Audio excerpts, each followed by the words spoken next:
At 1 o'clock in the morning, I knocked on my daughter's door, stumbling. My body was covered in bruises. She opened it suddenly and gasped when she saw me. Her hands were shaking as she helped me inside. Between sobs, I told her what had happened. Michael beat me up. It was because of his mistress. I hugged her in silence. I sat her down in the kitchen and covered her with a blanket. Without saying a word, I went to the closet and took out my old police badge. I looked at it for a second and put it in my coat pocket, as if it were a promise. "Ready?" I whispered. I took a deep breath and dialed my lawyer's number. The plan starts now. Before we continue, please subscribe to the channel and write in the comments what time it is where you are right now. I returned home that night tired, with an empty stomach and an aching back. I sat at the wooden table that had accompanied my life for decades and heated up a simple plate of beans with a piece of dried cheese. The house was silent. You could only hear the ticking of the wall clock and occasionally the howling of a dog in the distance. I ate slowly, chewing almost without appetite, thinking that loneliness had become my inevitable companion at 69 years old. Suddenly, the phone rang.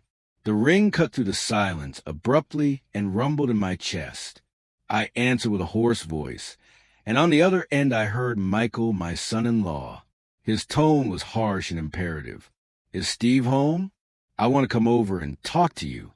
He did not give me time to answer more than a quiet yes, and hung up without saying goodbye. I knew from his tone that he was not bringing anything good. An hour later, I heard the roar of an engine outside.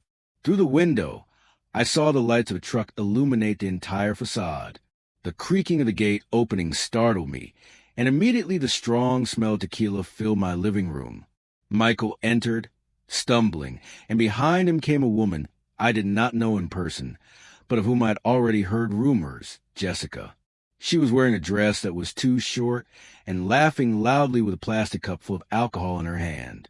Without asking for my permission, she dropped into one of the chairs in my living room as if it were any bar. "Michael," I said calmly, swallowing my rage, "this is your father-in-law's house, not a dive bar." He hit the table with his open hand and pushed the chair back roughly. "Nosy old man, do not tell me how to live. This house will be mine sooner or later." Jessica let out a loud laugh, took the bottle they brought, and poured herself a drink in my glass without asking. I stood up slowly with my heart racing and pointed to the door. "Enough, Michael.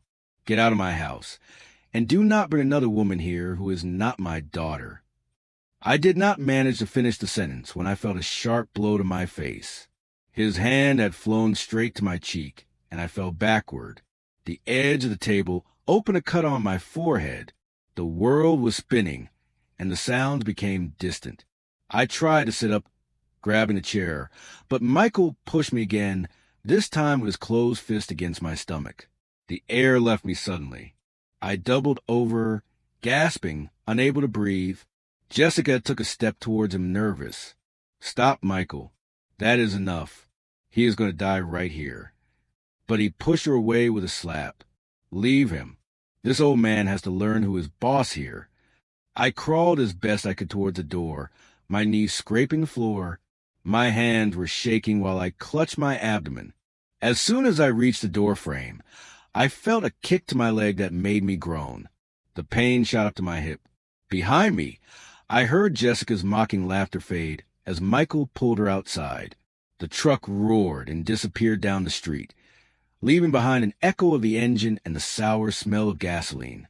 I lay there for a few minutes, sweating cold, until I understood that I could not stay there. The loneliness of my room terrified me more than the pain. I needed a safe place, a familiar face.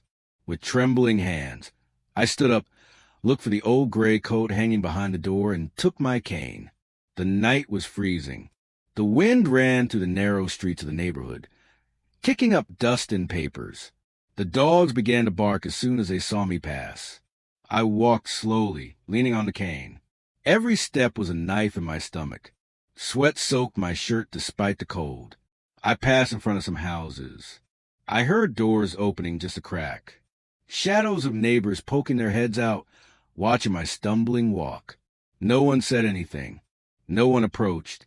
They closed quickly, as if fearing they would catch my misfortune.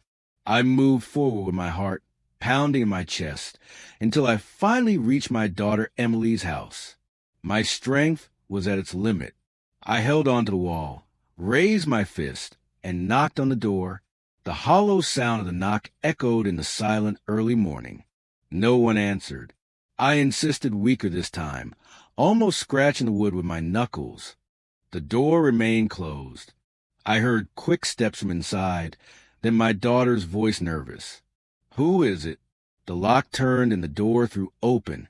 Emily appeared with her face pale, her eyes wide open. Seeing me covered in blood and bruises, my clothes wrinkled and dirty. "Oh my God, Dad!" she screamed and held me before I fell. Her son, my grandson, appeared behind her in pajamas with a glass of water in his shaking hands. He offered it to me while crying uncontrollably.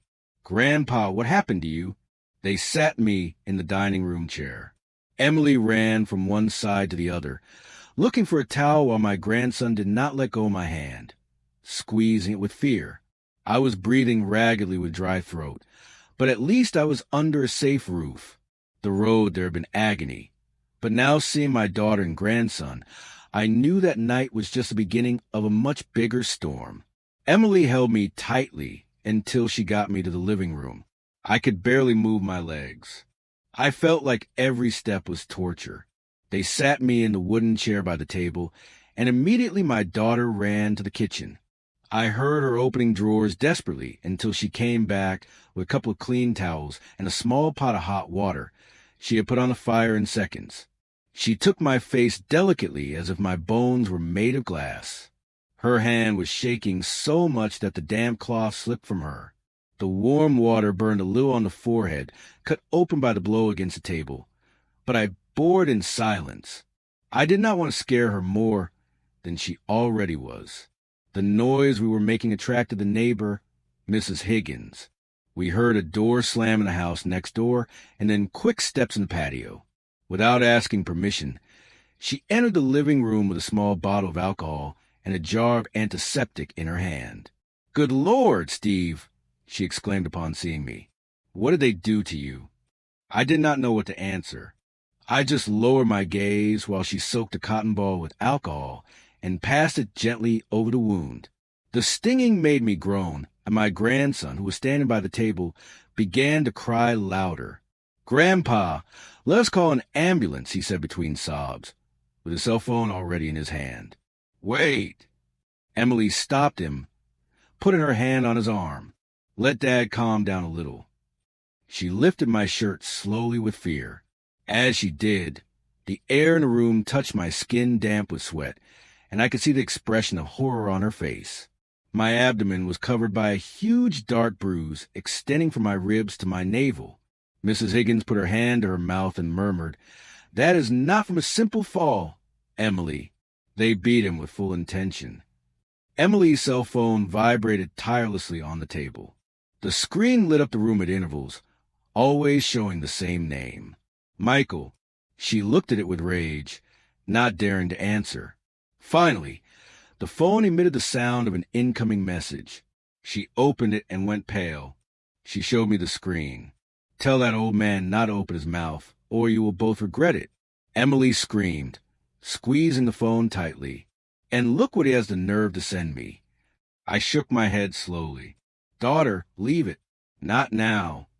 At that instant, Mrs. Higgins interrupted. "I have something to show you." She took out her own cell phone, opened her security camera app, and after a few seconds showed us a video. On the screen, my stumbling silhouette was clearly seen in the middle of the night, banging on Emily's door, double over my cane, holding my belly. The sound captured my moans, weak but unmistakable. Emily covered her mouth, stifling a sob. Then she took the neighbor's phone and connected it to hers to save the recording. She also turned on a laptop and with nervous hands copied the file to an external hard drive. "Mrs. Higgins, please keep the original."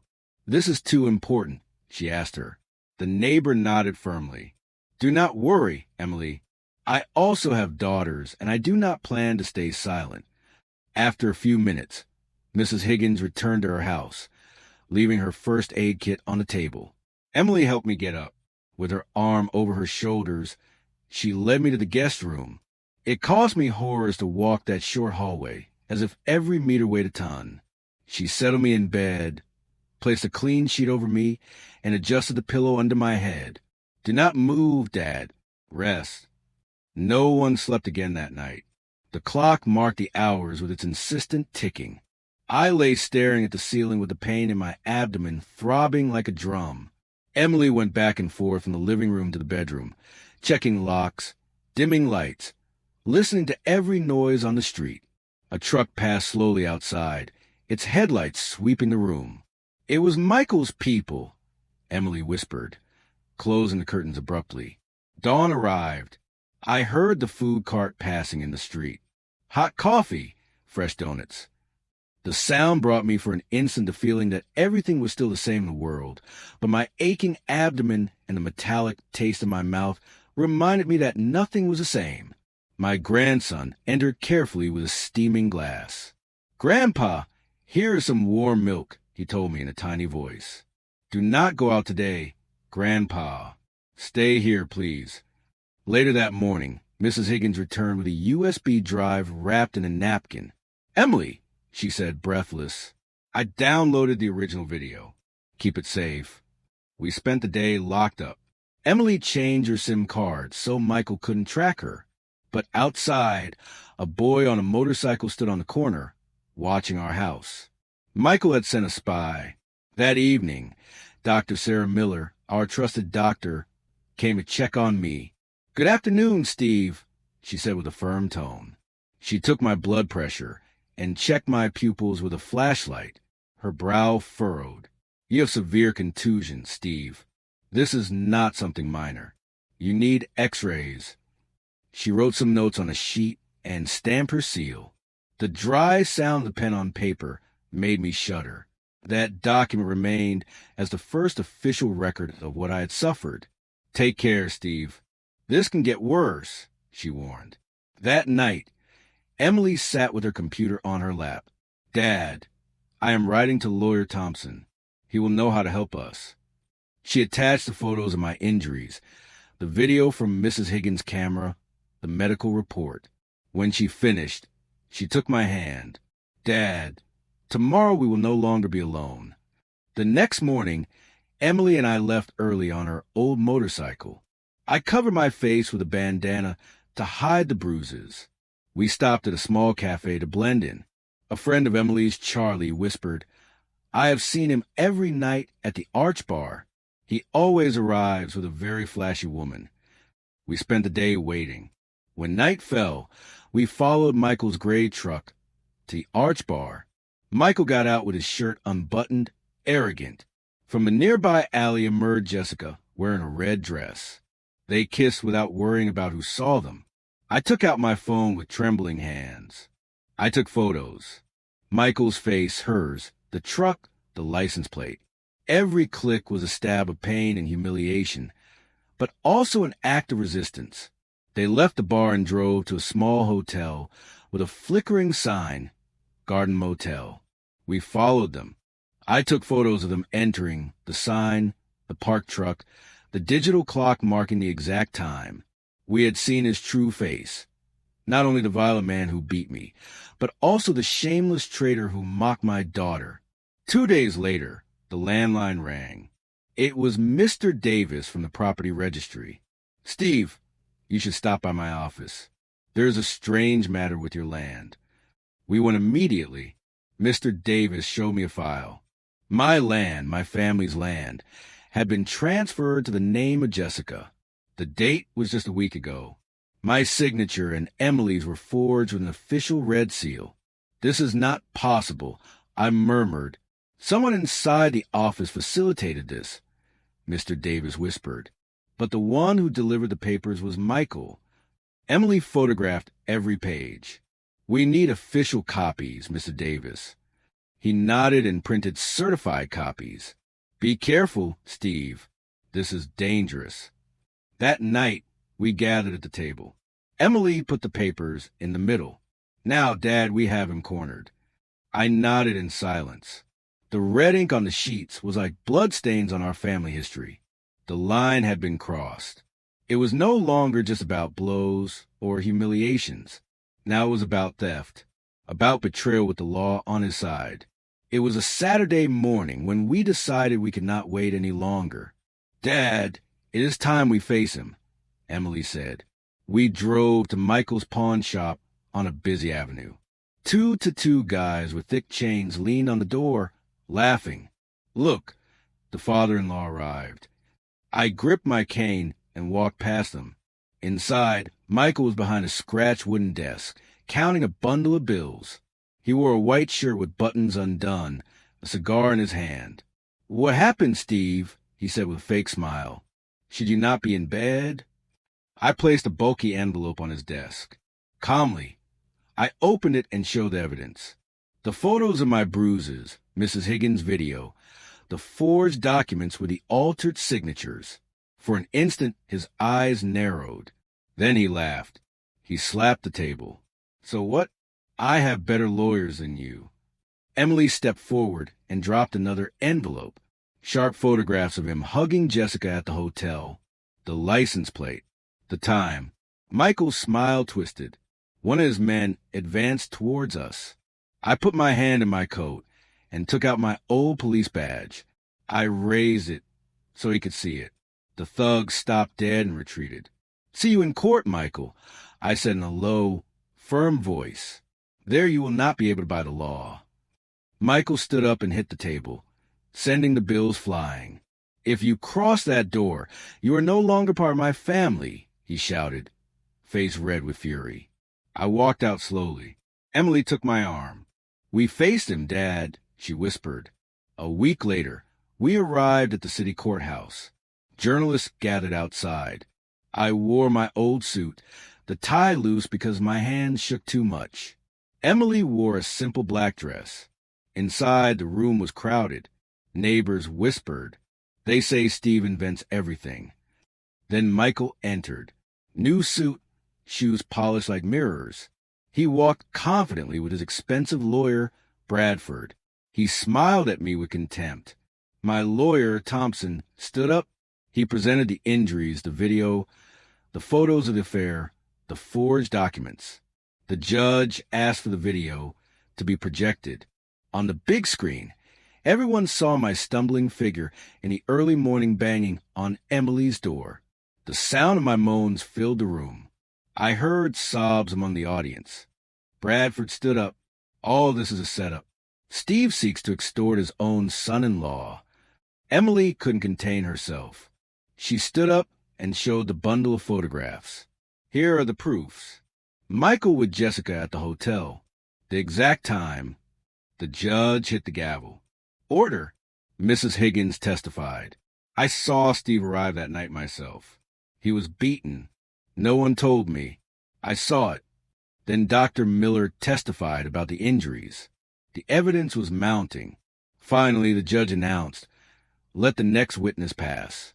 Jessica. A murmur ran through the precinct. Jessica entered, wearing a simple gray dress, looking down. She stood in front of the stand. Michael paled. Michael promised me part of Steve's land. She began with a broken voice. He showed me papers already signed, and I saw myself how he forged his signature and his daughter's. Michael exploded. Liar. I gave you everything. The guards pushed him back into his seat. He took me several times to hotels, Jessica continued. He told me that when the paperwork was finished, I would be the owner of half the land. Lawyer Thompson presented text messages from Jessica's phone. When the paperwork is finished, you will be the owner of half. The room filled with whispers. Michael bit his lip, sweat beading on his forehead. His arrogance was cracking. After 3 hours, Judge Arthur Cervantes returned. The court orders immediate annulment of the land transfer, freezing of Michael Mendez's assets, protection order in favor of Steve Ramirez and his daughter Emily, and referral of the case to the prosecutor's office for domestic violence and fraud. The room exploded. Michael collapsed in his chair. 2 police officers approached and handcuffed him. "Coward! Abuser!"